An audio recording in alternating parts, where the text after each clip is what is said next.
En la Cámara de Diputados se acaba de discutir y aprobar la reforma para extinguir 7 órganos autónomos pese a los cuestionamientos de la oposición y especialistas. El proyecto de la Comisión de Puntos Constitucionales prevé la eliminación del Instituto Nacional de Transparencia y Acceso a la Información, el INAI, la Comisión Federal de Competencia Económica, el Instituto Federal de Telecomunicaciones y el Consejo Nacional de Evaluación de la Política de Desarrollo Social, así como la Comisión Reguladora de Energía, la Comisión Nacional de Hidrocarburos y la Comisión Nacional para la Mejora Continua de la Educación. Los organismos, sus facultades, las actividades y los derechos que garantizan cada uno de ellos a las y a los mexicanos no desaparecen, repito, no desaparecen, solamente se trasladan a las dependencias de la Administración Pública Federal. La eliminación de órganos autónomos es una auténtica tragedia, un capricho que Morena y sus aliados quieren disfrazar de eficiencia, pero que tiene el único objetivo de seguir eliminando los contrapesos que durante tantos años los mexicanos hemos construido. Cuando la realidad nos demuestra que un órgano constitucional autónomo no es el único medio, ni el más eficiente para proteger derechos fundamentales específicos, porque todo se ha judicializado, por cierto, ni garantiza actuación técnica independiente en áreas relevantes. Es ahí donde se hace evidente la necesidad de una reestructuración. Ustedes, los de Morena, quieren silenciar y controlar todas las voces que no les son afines, que se atreven a informar, investigar y dar y conocer lo que está pasando en nuestro país. Si hablamos de opacidad, ahora sí que Morena es el mejor ejemplo. Impunidad y corrupción. Sí, mis amigos, este es el rey de ustedes, el rey de Macuspana, que les sigue mandando a ustedes. Y vamos directamente con nuestro compañero Fernando Damián, quien ha dado seguimiento a toda esta discusión y aprobación. Fer, ¿cómo estás? Buenas noches. Hola Elisa, muy buenas noches, te saludo con mucho gusto. Pues efectivamente ha quedado ya aprobado en lo general con 347 votos a favor, 128 en contra, el proyecto de reformas a 14 artículos constitucionales para extinguir 7 organismos autónomos. Se trata de los organismos garantes de derechos, también reguladores de la actividad económica que mencionabas ya hace un momento, Elisa. Comentarte que se ha decretado un receso aquí en el Pleno de la Cámara de Diputados y convocado a la reanudación de la discusión de este dictamen, en lo particular el día de mañana a partir de las 9 horas. Comentarte que el coordinador de la mayoría parlamentaria de Morena, Ricardo Monreal, ha anticipado también que ya en las reservas presentará su grupo parlamentario una para crear un organismo descentralizado con independencia técnica dependiente de la Secretaría de Economía para sustituir o para asumir las funciones que actualmente tiene la Comisión Federal de Competencia Económica y el Instituto Federal de Telecomunicaciones en materia de combate a los monopolios y regulación de la competencia económica y en el sector telecomunicaciones. Así las cosas, Elisa, todavía no termina la discusión de esta reforma, pero pues el día de mañana ya están citados los diputados a concluir la discusión y en su caso aprobarla, enviarla al Senado de la República para continuar el proceso legislativo, Elisa. Jefer, entonces se cumplió lo que adelantaba la presidenta Claudia Sheinbaum en la mañanera, ¿verdad? Este tema de fusionar a la COFESE, al IFETEL y que dependa de la Secretaría de Economía, la Secretaría de Economía, y el INAI sí desaparece y lo absorbe lo que era la Secretaría de la Función Pública, en la que va a estar al frente Raquel Buenrostro, ¿no? Es correcto, el INAI pasará a la Secretaría de Economía y cada uno de los órganos constitucionalmente autónomos que se extinguen con este dictamen pasarán también a otras dependencias de la Administración Pública Federal, obviamente pues ya sin autonomía constitucional y dependiendo de la administración o del gobierno federal, Elisa. También el Coneval, ¿verdad? Dependerá ya del gobierno federal. El Coneval pasaría al Instituto Nacional de Geografía, es decir, un órgano con cierta autonomía también técnica, y ahí estaría, es correcto, ahí pasaría el Coneval. Uy, Fer, pues qué noche, y a seguir en lo particular, pero bueno, se adelantó por parte de la presidenta, lo confirmó Ricardo Monreal y pues se ha aprobado ya esta, pues no dicen que no es extinción, que no desaparecen, pero pues no se crean ni se destruyen, solo se transforman. Pasan, los absorbe el gobierno federal, la administración federal. En los hechos se extinguen como órganos constitucionalmente autónomos y pasan a formar parte de la Administración Pública Federal. Elisa, lo que califica a la oposición como una noche triste aquí en el Palacio de San Lázaro. Obviamente el bloque oficialista defiende esta decisión, argumenta que serán, pues se ahorrarán 32,000 millones de pesos que los órganos autónomos ejercieron desde su creación hasta este año 2024. Bueno, Fer, muchas gracias. Seguiremos pendientes de la discusión en lo particular el día de mañana, ¿verdad? A partir de las 9 de la mañana estarán aquí los diputados reiniciando la discusión de este proyecto, Elisa. Perfecto. Muchísimas gracias, Fer Damián. Buenas noches. Buenas noches, Elisa. Hasta pronto. Y en entrevista con Milenio, Raquel Buenrostro, secretaria de la Función Pública, afirmó que la dependencia a su cargo está lista para asumir las funciones y absorber las funciones del INAI, y así justificó su desaparición. Si tú te peleas con alguien y luego le quieres pedir una disculpa y no le vas a dar una disculpa, pues a lo mejor le das un presente. Entonces, dependiendo del presente, pues así fue la culpa, ¿no? Entonces, crearon muchos aparatos de transparencia. Pues, ¿para qué un aparato tan grande? Pues porque el gobierno era muy opaco. Entonces querían justificar que sí había transparencia con institutos que realmente no solucionaban el problema. En Estados Unidos no existe un órgano autónomo de transparencia. No existe. Las solicitudes de información la tienen cada ministerio conforme a competencias. Ni siquiera hay un ente que junte las solicitudes. Se entregan a cada ministerio, el ministerio, cada secretaría atiende y responde. Y si nosotros lo vemos internacionalmente, prácticamente ningún país, ninguno, tiene órganos autónomos para transparencia. Ricardo Uvalle Aguilera, constitucionalista, profesor de la Facultad de Derecho de la UNAM. Buenas noches, gracias por estar con nosotros. Muchas gracias, buenas noches, es un placer estar aquí esta noche. Oye, Ricardo, estaba viendo, bueno, gracias, ahí me traes también lo que fue tu tesis, que ahora es un libro, tesis de doctorado, sobre órganos constitucionales autónomos en México, análisis y propuestas para su desarrollo institucional. Así es. O sea, tienes que hacer otro libro, ya es con permiso. Exactamente, hay que hacer la segunda parte.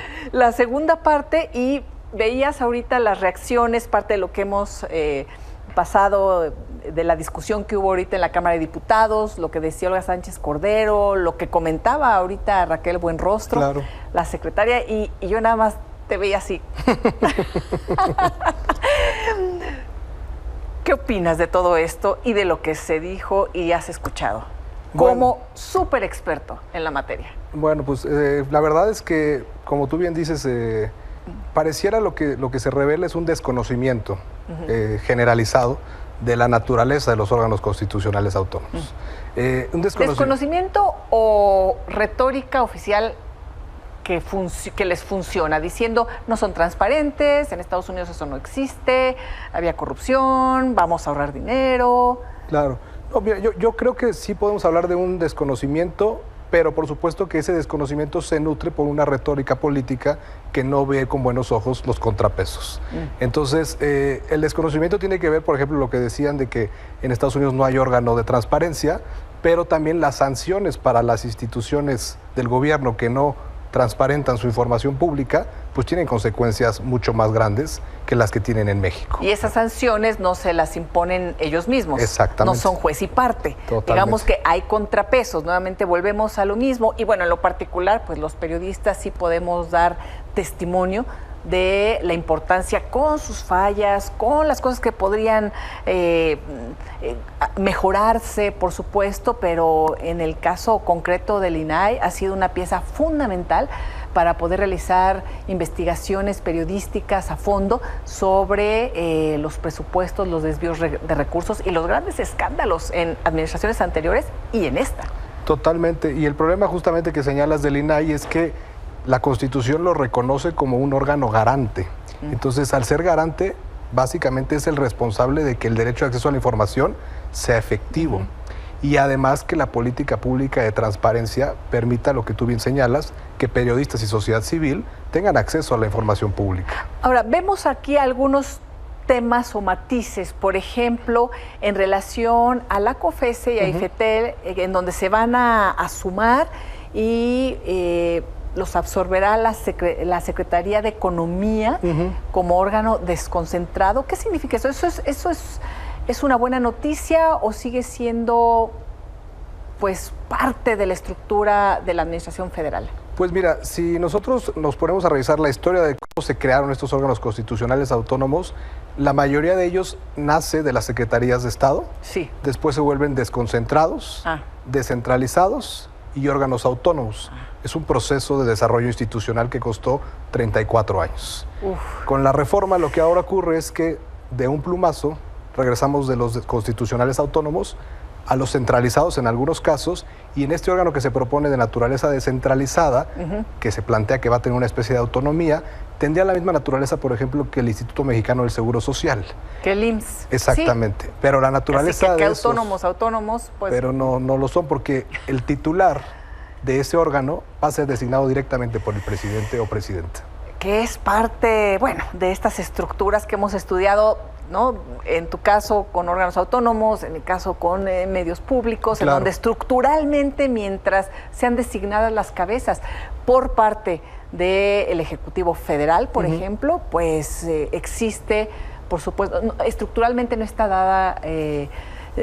no está dado el piso para que se pueda tener este camino totalmente autónomo, ¿no? Y además, pues bueno, vamos a ver qué sucede. En el caso de Coneval, que sería ya parte del INEGI, formaría parte del INEGI, eso, ¿cómo lo ves? Pues mira, ahí es donde yo me refiero a que, como se menciona, hay un desconocimiento porque se confunden las funciones que llevan a cabo. Una cosa es tener el control y el manejo de la información estadística para poder focalizar el ejercicio de las políticas públicas, que es lo que hace el INEGI. Pero otra muy diferente es evaluar los programas sociales, medir... ¿Cómo están funcionando? Exactamente, medir la pobreza. Quiénes forman parte de la pobreza extrema, quiénes forman parte de la exclusión social, quiénes tienen acceso a los servicios de salud. El último informe de Coneval nos refirió que hay muchos mexicanos que salieron del acceso a los servicios de salud. Esos datos requieren órganos técnicos y autónomos, porque si los gobiernos son los que van a decir quiénes son los pobres, pues se va a utilizar una narrativa muy política. Favorable al gobierno en turno. Totalmente. Entonces, nuevamente se van a utilizar otros parámetros, otro tipo de medición, entonces será borrón y cuenta nueva, no habrá forma de comparar lo que ha sucedido con lo que se va a vivir ahora, y va a ser el propio gobierno quien interprete y diga. Esa es la realidad con esta nueva derrotero. Y creo que es importante también precisar, el dictamen plantea que desaparecen 7 órganos constitucionales autónomos, pero en realidad los reguladores energéticos no son propiamente órganos autónomos, sino son órganos que tienen una naturaleza de reguladores coordinados y ya traían una dependencia exclusiva del Poder Ejecutivo del presidente. Los que sí desaparecen son estos 4, el INAI, IFT, COFESE y Coneval. Esos 4 sí desaparecen. Y lo que se está buscando es, con la creación de este descentralizado que integre a COFESE y IFT, estar de acuerdo al TEMEC, porque se negocia el 2026. Es decir, esta arreglo con postura, ya que se anunció, tiene que ver precisamente con la exigencia del tratado internacional, ¿no? El TEMEC, entre México y Estados Unidos, tiene que ver con eso. Exactamente, pero ese es un arreglo institucional nacional. Habrá que ver cómo se renegocia eso y explicarle a nuestros socios comerciales que el órgano regulador en materia de monopolios económicos y el encargado de las licitaciones en el espectro radioeléctrico ahora van a depender sus asignaciones del gobierno. Del propio gobierno. ¿Cuáles serían algunas de las consecuencias que vislumbras de esto? Así como muy concretas, claro. Hablamos de esta falta de contrapesos, de ser juez y parte, pero ¿cuáles serían algunas de esas consecuencias? Pues mira, yo creo que el problema principal que estamos viendo es que se está consolidando una centralidad en el ejercicio del gobierno y no existe ningún mecanismo para poder controlar al poder. Los órganos autónomos con sus falencias, porque son órganos perfectibles, pero para que te des una idea, en Estados Unidos tienen 120 años de vida institucional. Se desarrollaron durante un siglo completo. Estos órganos en México ni siquiera permitimos que alcanzaran su verdadero potencial. Exacto. Entonces, cuando analizamos las relaciones de poder que existen entre los órganos, pues por supuesto que a ningún gobierno le gusta que le estén revisando cómo ejerce el gasto público, cómo transparenta la información o cómo asigna con criterios espectro radioeléctrico o combate a los monopolios. ¿Cuál es la consecuencia que yo veo? Pues es un retroceso en la consolidación democrática mexicana y en los indicadores internacionales que ya nos tienen evaluados como un régimen híbrido, menos democrático que democrático. Así es. Estas reformas nos van a tener posicionado muy cercano a tener un sistema autoritario. Entonces creo que más allá del discurso técnico especializado y político, las consecuencias sí son para las personas a nivel de pie de calle, porque todos tarde o temprano vamos a necesitar de alguna u otra manera que existieran estos órganos para poder garantizar derechos. Y si no hay instituciones que puedan garantizar estos derechos con la autonomía y la naturaleza constitucional que tenían, pues ahora de verdad estamos a merced del voluntarismo político. Del voluntarismo político y de Morena gobierno. Sí, claro, porque también ese es otro tema. La lógica que plantearíamos es que debería de haber una separación de las funciones estatales y que pudiera haber diálogo, deliberación y constante debate para llegar a los acuerdos. Lo que estamos viendo hoy en día es que este tipo de reformas constitucionales se están aprobando sin ningún diálogo con la sociedad. Y además se están aprobando sin ninguna división y diálogo o debate entre el Poder Ejecutivo y Legislativo. Totalmente. Pasa tal cual. Y el directamente, fenómeno... ya no hay esta con la mayoría calificada. Claro. Y el fenómeno particular que tú bien señalas es que no hay este debate, pero además estamos aprobando reformas constitucionales que presentó otro presidente. Sí. Ese es un fenómeno que, al menos en México y en varios países, no se había visto nunca en nuestra historia. Sí, estamos viendo el coletazo de lo que había dicho Andrés Manuel que iba a hacer. Exactamente. Las dejó como iniciativas, las presentó ya en este lapso de tiempo en el que él seguía como presidente y había un nuevo Congreso. Totalmente. En este mes de transición, antes de que llegara la presidenta Claudia Sheinbaum. Y pues sí, son las iniciativas de López Obrador. Y totalmente, las consecuencias de esas aprobaciones ya no les corresponde a la gestión anterior, le corresponde a la que va comenzando. Y eso creo que sí es muy lastimoso desde la perspectiva del conocimiento del Estado y de la acción de gobierno, porque estos órganos no son cualquier cosa, sí son instituciones del Estado. Sí. Y lo que hemos visto y analizado a lo largo de la historia constitucional mexicana es más de 800 reformas constitucionales, pero que han creado instituciones. Creado instituciones que han servido a los mexicanos y que han consolidado derechos y evolución democrática. Lo que estamos viendo con esta nueva fase o este nuevo régimen es que las instituciones que se crearon se están destruyendo y las reformas, lejos de proponer construir, solamente están proponiendo desarticular al Estado. Nos quedamos con esto por lo pronto, Ricardo, y estaremos atentos pues a lo que venga y por supuesto al análisis de quienes conocen y han estudiado estos temas durante tanto tiempo y pues bueno, vamos a leer claro. Tu libro, pero para poder conocer y tener más herramientas para explicar y saber qué va a suceder después con los mismos, ¿no? Claro que sí, habrá que esperar la segunda parte a ver qué viene. Muchísimas gracias, muchas gracias a ti por la invitación. Muy buenas noches. Buenas noches. Hasta luego. Y el Senado recibió las 3 iniciativas de leyes secundarias enviadas por la presidenta Claudia Sheinbaum como parte de la reforma al Poder Judicial. Esa reforma que también fue presentada por Andrés Manuel López Obrador en su momento, cuando era presidente. Y ahora se presentan estas. Son la Ley Orgánica del Poder Judicial, la nueva Ley de Carrera Judicial y la Ley de Responsabilidades Administrativas que se enviaron a las Comisiones Unidas de Justicia y Estudios Legislativos.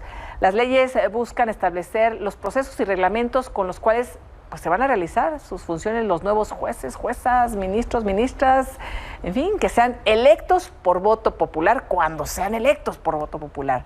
Porque el INE anunció que solicitará al Congreso que aplace la fecha de elección de jueces y juezas, que no sea en junio, que sea en octubre del 2025, debido, indica, a complicaciones administrativas, de logística y licitación por la parálisis que hubo ante las suspensiones otorgadas. Más tarde, el presidente del Senado, Gerardo Fernández Noroña, habló sobre esta petición del INE. Recibimos una petición del órgano electoral planteándonos que durante 60 días han estado detenidos por los recursos que se habían presentado. Ellos fueron muy obedientes. Entonces, ya el Tribunal Electoral dijo lo obvio, pues que nada puede detener el proceso electoral, y entonces ellos plantean que hay esta necesidad. Lo estamos evaluando, lo determinaríamos mañana. Arturo Saldívar, ministro en retiro y coordinador ahora general de Política y Gobierno de la Presidencia de la República, informó que el Comité de Evaluación del Poder Ejecutivo ha recibido 1,000 registros de personas interesadas en participar en la elección judicial. Explicó que los comités de evaluación de los 3 poderes requieren en total 5,410 perfiles de candidaturas a jueces, magistrados, ministros para proceder al sorteo. Es decir, faltan muchísimas personas que se inscriban para cumplir con esta meta. Es que requerimos tener 5,410 perfiles de candidatos y candidatas para ministras, ministros, magistrados y magistradas del Tribunal de Disciplina Judicial, las dos vacantes que hay en la Sala Superior del Tribunal Electoral, y para eso requerimos la participación de todas y de todos los abogados de México en esta primera etapa. Y anoche en este espacio, Xóchitl Gálvez, ex candidata presidencial, nos comentó que está trabajando junto con otras personas y organizaciones en la construcción de un nuevo partido político. Esto al señalar que los demás están desgastados y no van por lo que la gente y el pueblo necesita. Hoy le respondieron el presidente del PAN, Jorge Romero, quien descartó que el país necesite ese nuevo partido, el senador Marco Cortés, quien afirmó que eso solo fraccionaría la oposición, y la excandidata a la presidencia del PAN, Adriana Dávila, quien afirmó que así no se vencerá al régimen, sino teniendo una oposición clara y con propósito. Y la gente, muchos quieren una nueva opción política. ¿Vas por un nuevo partido político? Estamos trabajando en ese proyecto. Yo creo que al final tenemos que hablar y tenemos que hacer un solo esfuerzo. Frente Cívico, Marea Rosa. Es más o menos el equipo que trabajamos juntos. Sí. Y yo creo que hay que dialogar, hay que ir con un solo esfuerzo. En febrero hay que avisarle al INE, espero que no cambien las reglas, y podamos registrar. Seguramente va a haber muchas organizaciones que hagan este intento. Lo que sí buscamos es juntarnos, hacer un bloque, todos los que estamos coincidentes de que este gobierno de la 4T no es lo que nos quieren pintar, porque no lo es. Nosotros lo que queremos es invitar a Xóchitl y a todas las personas a que no hace falta una nueva alternativa, a que podemos reunirnos, a que el PAN va a abrirse, a que el PAN está completamente listo a escuchar a toda la ciudadanía y que podemos representar esa opción de cambio con toda pluralidad. Y yo lo digo con mi convicción de que la única forma de poder lograr tener una nueva composición en la Cámara de Diputados es ya no fraccionando más a los partidos opositores. Será el PAN la fuerza política que más le combata al régimen morenista, no tengan la menor duda. Tenemos al régimen creando más partidos ni pulverizando a la oposición. La clave está en tener una visión clara y un propósito común que una a quienes hoy no tienen representación en este gobierno fallido. En el PAN vivimos un proceso interno que no resultó favorable para mí, pero mi propuesta sigue intacta: democratizar al partido y fortalecer nuestras instituciones con transparencia, libertad y verdadera participación. Mientras tanto, el Frente Cívico Nacional anunció que durante el Encuentro Nacional Ciudadano que sostendrán el próximo sábado, analizarán la ruta para constituirse como partido político. Esto al señalar que tras visitar todo el país, recabando propuestas, convocarán a esta asamblea para conformar una nueva fuerza política. Este movimiento es el que señala Xóchitl Gálvez, que busca conformarse como partido y que agrupa a otras personas y asociaciones civiles. Una pausa y volvemos con más información. Esta tarde se registró un ataque en Chilpancingo, Guerrero. 3 personas fueron asesinadas y 3 más resultaron heridas. Familiares de las víctimas confirmaron que eran transportistas que habían sido convocados para realizar una manifestación. Hombres armados llegaron a la parada del transporte público ubicada en la avenida Rufo Figueroa. ¡Sirven para nada! ¡Mandan matar! Que me manden matar a mí también, porque la gente se deja, no hace nada. Gobernadora, soy la esposa de uno que está acá y le pido yo que haga justicia, pero si no hicieron por Alejandro, mucho menos van a hacer por una persona como nosotros. Haga su trabajo, no nada más esté sentada ya mandando a los delincuentes a que hagan daño. Levanten gente, por favor, haga justicia, haga su trabajo y si no, váyase a chingar a su madre. Y hoy se difundieron videos donde se observa cómo ocurrió el secuestro de un empresario restaurantero en Pátzcuaro, Michoacán.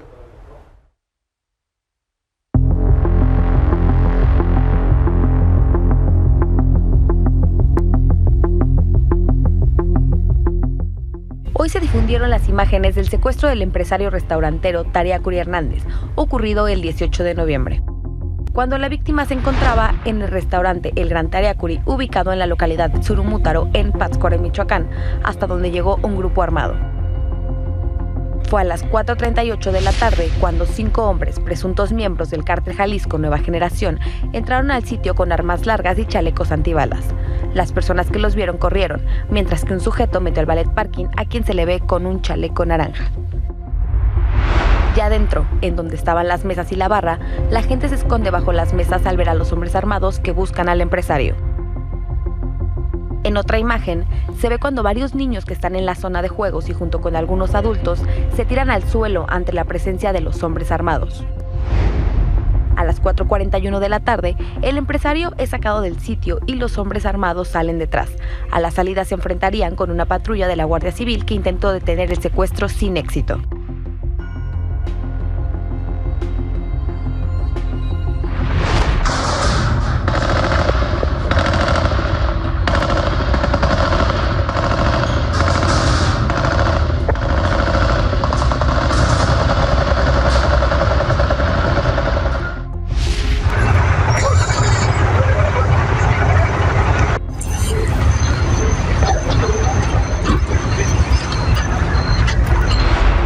La víctima sigue privada de su libertad, mientras continúa el operativo por parte de las fuerzas de seguridad locales y federales, quienes han intensificado los esfuerzos para encontrar al empresario. Para Milenio Noticias, Julio Hernández.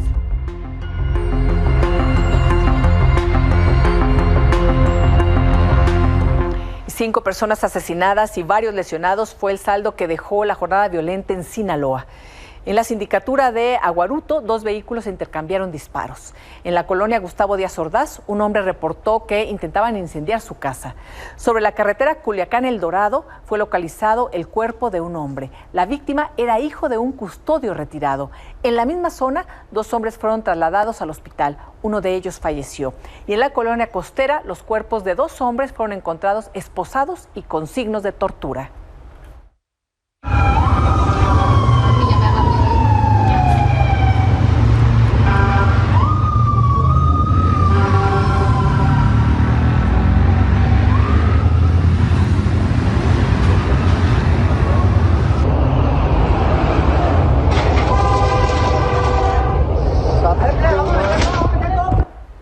En Sonora, un elemento de la Secretaría de Marina y varios heridos fue el saldo que dejó un enfrentamiento en Puerto Peñasco. Los agentes escoltaban 2 vehículos con blindaje y 2 camionetas que habían sido aseguradas a un grupo criminal cuando fueron atacados y comenzó la balacera. También en Sonora, en Sáric, un enfrentamiento entre un grupo criminal y autoridades que realizaban un operativo dejó como saldo 3 criminales y un elemento asesinado y 3 elementos más heridos. De acuerdo con la Fiscalía, los elementos fueron chocados por un vehículo rojo que circulaba a gran velocidad. Los ocupantes abrieron fuego contra las autoridades, quienes repelieron la agresión. Y habitantes de la zona de Tlatelolco señalan que el grupo criminal de la Unión Tepito busca apoderarse de esta zona de la Ciudad de México.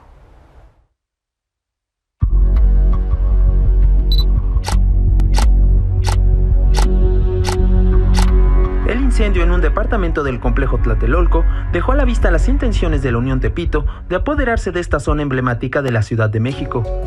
Vecinos aseguran que el intento de despojo ocurrido en la Torre Ignacio Ramírez responde a que presuntos integrantes de este grupo criminal buscan apoderarse de inmuebles en diversos edificios. Se ha detectado la presencia de la Unión Tepito en Tlatelolco. Ya hay algunos negocios en diversos edificios y algunos vecinos han denunciado que ellos son los que han invadido. Han detectado cómo diferentes sujetos hacen rondines en los pasillos del conjunto habitacional e incluso entran a los edificios buscando principalmente departamentos desocupados. Los afectados han presentado diversas denuncias en los últimos 4 meses. Y las personas que andan invadiendo departamentos andan viendo qué departamento está apagado la luz en la noche, suben, tocan, se meten cuando un vecino sube a su departamento, se meten también con él en la puerta de abajo, suben y tocan el departamento y lo están monitoreando por varios días, varias semanas. Algunas de las torres donde se han registrado casos de invasores de predios son Zacatecas, Allende, San Luis Potosí e Ignacio Ramírez, aunque los vecinos no descartan que ocurra en otros edificios. Sí, correcto, es un problema recurrente. La realidad es que es una situación que en algunos edificios ha salido de control, incluso creo que más ejemplo que lo que se vivió aquí recientemente. Sí es un problema, no hay como tal un censo o una relación como tan pormenorizada de quiénes son los habitantes de aquí desde el sismo del 85. El departamento incendiado permanece bajo resguardo policial. La Fiscalía Capitalina inició una investigación por despojo y tentativa de homicidio, mientras los vecinos exigen más seguridad en la zona. Esto ocurre mientras el conjunto habitacional cumple 60 años de creación. Con imágenes de Alejandro Ontiveros, para Milenio Noticias, Carlos Vega. En Tlatelolco vivimos muy a gusto. Desgraciadamente están pasando estas cosas y entonces ya empezamos a vivir con temor, porque pues a cualquiera nos puede pasar, que nos empiecen a quererse meter a altas horas de la noche. Entonces necesitamos más presencia policíaca.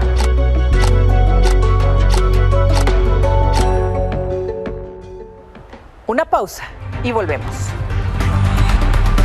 Hoy se dio a conocer un nuevo video sobre la detención del hombre que apuñaló a 4 personas en el metro Tacubaya.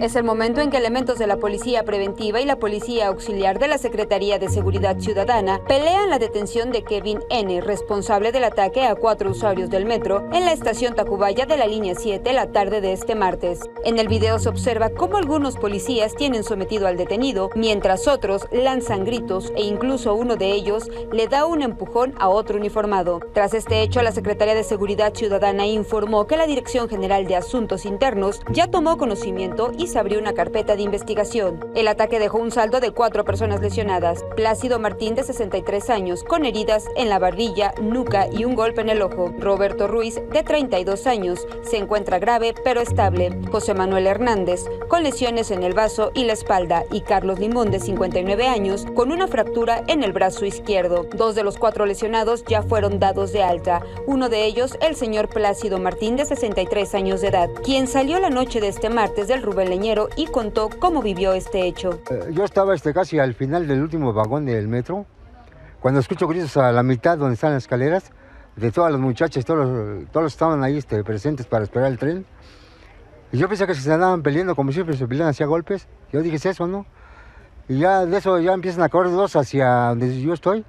Y esos, como estaban más jóvenes, se movieron, ¿no? Yo me quedé parado así. Y yo me volteé a ver así la acción y ya cuando me tacó por atrás, me dieron las 6 puñaladas y luego me pateó y todo eso. El señor Plácido, quien se dedica a vender periódico afuera del metro Tacubaya, ya había terminado su jornada laboral cuando sucedió el ataque. Fue así, cosa de segundos. Lo hice ya con unos 20, 30 segundos. ¿Qué sintió usted en ese momento? Nomás sentí los golpes y ya después fue el desvanecimiento un poco, pero no me de desmayar nada. No presentí desmayarme, pero me puse fuerte. Tras este evento, policías de la Ciudad de México reforzaron las medidas de seguridad, como la revisión de mochilas a través de un detector de metales en la zona de torniquetes, además de la presencia de uniformados en el acceso, escaleras, pasillos y los andenes. Pues eso lo deberían de haber hecho antes, ¿no? No con este accidente que hubo, porque no había policías adentro del metro. Apenas ahorita que vengo ya están revisando mochilas y bolsas, bueno, a los hombres, pero a las mujeres no.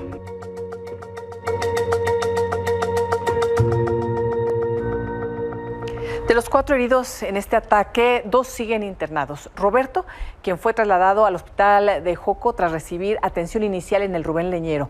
De acuerdo con su familia, está inconsciente y ha sido sometido a estudios de cráneo y cabeza. Y el otro es José Manuel Hernández, de 60 años, quien está en el Hospital Magdalena de las Salinas, donde se le reporta como grave, por lo que permanece sedado. Su esposa informó que la lesión en el lado izquierdo de su cuerpo dañó órganos vitales.